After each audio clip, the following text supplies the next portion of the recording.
products in the 1970s and 80s. A previous inquiry concluded in 2009 found that ministers should have acted sooner to make British blood supplies more self-sufficient, to lessen reliance on imports. It also called for compensation for those affected. The 2017 High Court ruling permitted victims of and their families to seek damages via the British justice system. In a statement, Prime Minister Boris Johnson acknowledged that nothing can make up for the pain and suffering endured by those affected by this tragic injustice. But he added the government was taking action to do right by victims and those who have tragically lost their partners by making sure they receive these interim payments as quickly as possible. However, campaigners say the announcement failed to recognize most family members affected by the scandal, who will miss out on this raft of interim payments.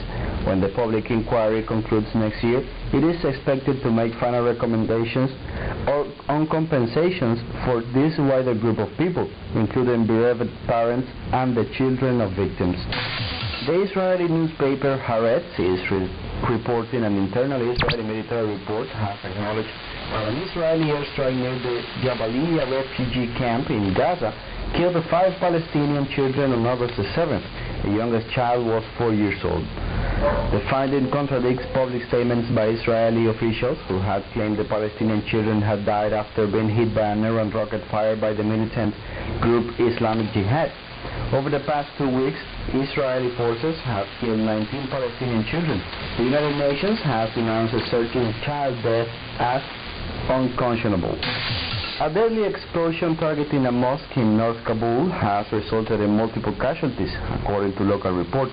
The attack took place in the Khair Khana neighborhood of Kabul during evening prayers on Wednesday, reports said. A Kabul-based journalist, Ali M. Latifi, said at least 20 people have been killed and 40 others injured in the bombing. Tolo News, Afghanistan's leading private news channel, quoted Kabul police spokesman Khalid Sadran, confirming that the blast occurred in Police District 17 of Kabul. He said security forces have arrived in the area without giving more details.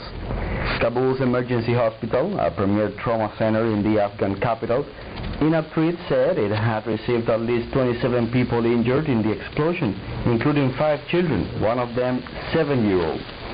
No group has so far claimed responsibility for the attack, but local sources say it could be the handiwork of the Daesh terrorist group that has carried out many such attacks in recent months.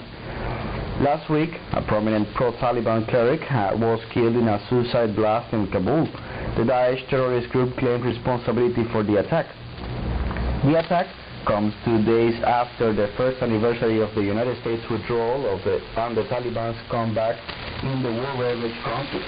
The U.S. evacuated thousands of troops from Afghanistan in a matter of just a few days last year, following President Joe Biden's order for the forces to exit fully by August 30th, 2021. The withdrawal marked the end of the 2 decades of United States-led war of aggression in Afghanistan, which has allegedly sought to bring peace to the country, but left a trail of chaos and mayhem. British consumer price inflation jumped to 10.1% in July, its highest since February 1982, up from an annual rate of 9.4% in June, intensifying the squeeze on households according to official figures. The increase, announced on Wednesday, will do nothing to ease the Bank of England's concerns that price pressures may become entrenched.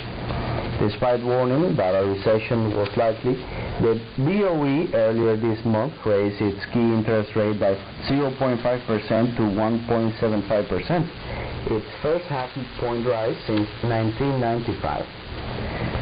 It forecast inflation would peak at 13.3% in October, when regulated household energy prices are next due to rise. Every upward inflation surprise tightens the bind the BOE finds itself in, with mounting inflation pressure combined with growing recessionary headwinds, said Luke Bartholomew, a senior economist with the bank. He, like most economists in a Reuters news agency poll earlier this week, expects the BOE to raise interest rates by a further half point to 2.25% at its next meeting in September.